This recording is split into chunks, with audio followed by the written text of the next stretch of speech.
All right, so we're just finishing up, mixing up this spackle. I have a beater, but I don't have it with me, of course. So we get it all mixed up. Some people do that, some people don't. I prefer to. I don't always.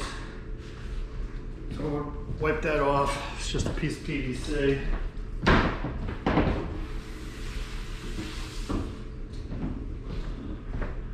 Sorry for the echo. So as you can see, the pieces of tape laying around, I already pre-cut all my tape. And what I'm going to do is fill the trough with spackle.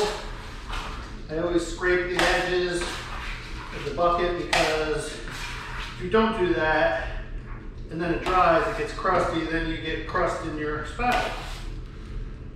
So I do also have a hawk that I use sometimes. That was the dryer.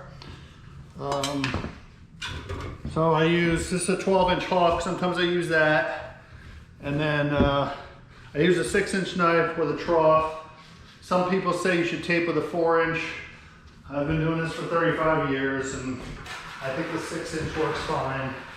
Plus my knives are really worn in from years of doing this. Now it's been a couple of years since I've done any spackling, but it's like anything else, you don't forget. So we'll start right here in the corner first and get started here. What we do is put some spackle in our corners.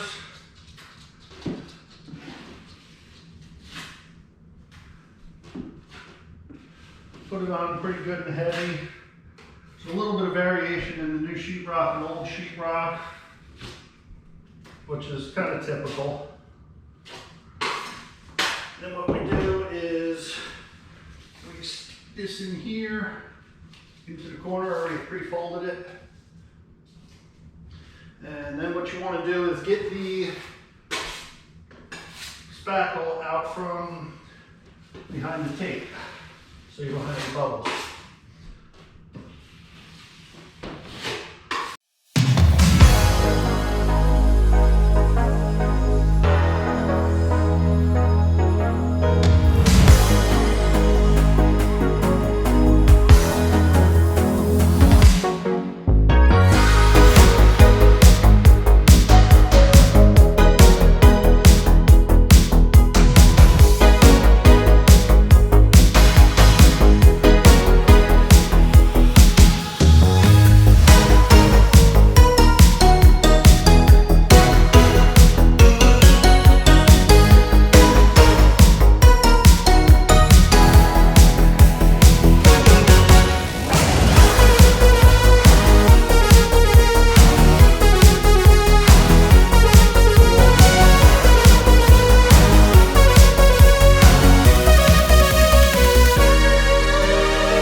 Okay, we got first coat on everything.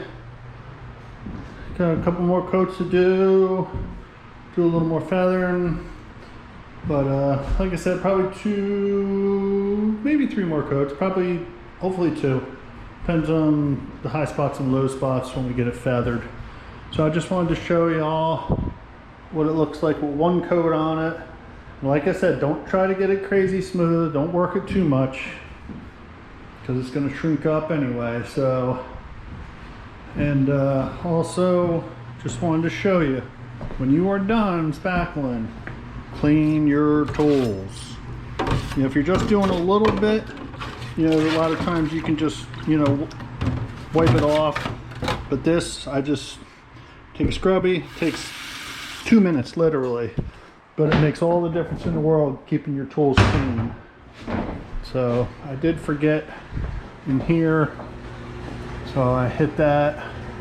The screws will be covered once I get the corner tape on. I closed the spackle up already, so I didn't want to open it back up.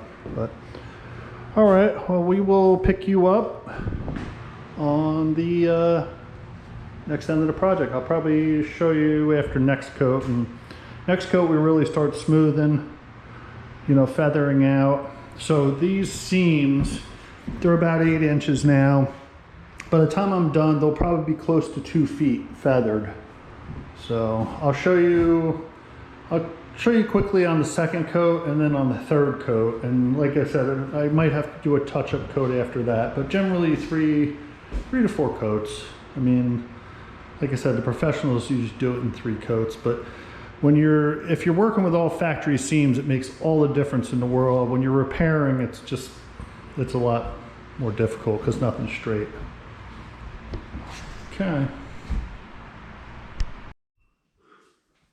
Okay, so here we are on our second coat. First thing we do is take our knife and just hit any high spots.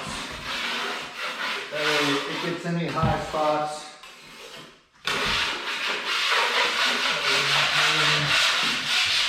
Chunk in your spackle. It's kind of like a light sanding, but it's not. Do is just put it on kind of heavy. Take your knife, put it on kind of heavy. You want to start feathering it at this point. See, it's kind of rough. And then I'll take my 12-inch knife. Mine has a little bit of a tweak to it, so I have marked on it in and out. So you want it so it's beveled the opposite way that you're doing it. So we just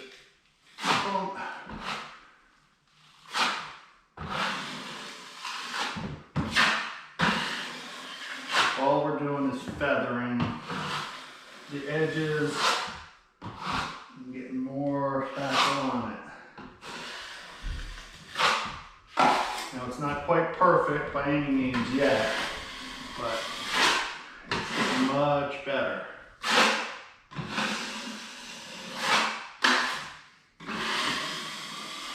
And you can see how big it is already, and that's the second coat, and then the next coat will be feathered out even more. So we just use that, and then on these seams, of course, we'll hit our screws with another coat. Always at least 3 coats on them. If you saw that spackle fell, because my knife wasn't clean. There's a small line there. What I'll do is I'll take my 6-inch and just kind of break that line. That's all. And then what we're going to do is this flat seam here. Put it on nice and heavy, same principle. I usually do about 3 wide.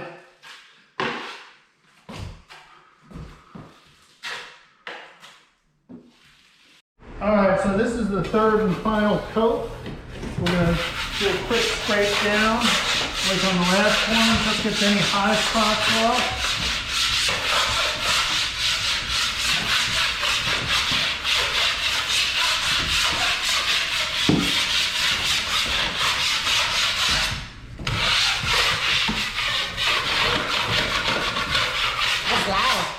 And then what we do is, put it on heavy here.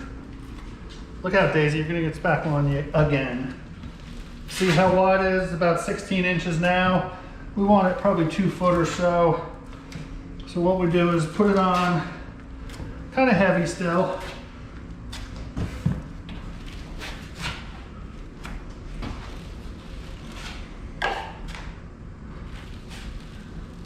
What we're doing is we're going to feather this all the way down to the top of the outlets. Feather, feather, feather.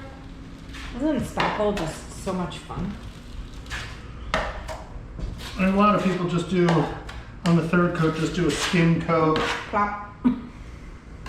Yeah, see, I shouldn't have picked that up because this is the final coat, so That's right. get too much stuff in it.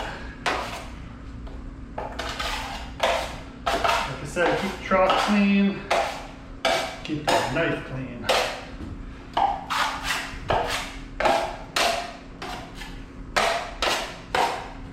So what we're gonna do is we're gonna start off with the 6-inch, just kind of break the edge. And all I'm doing is spreading it out. Could do this with the 12-inch also. Spreading the spackle love.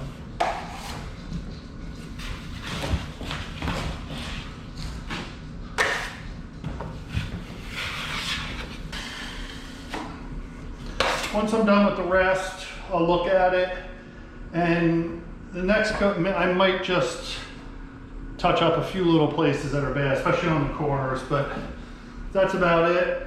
As you can see, like this patch, how big it is already. We'll make that just a little bit bigger. It's got an imperfection in the middle. So what we'll do is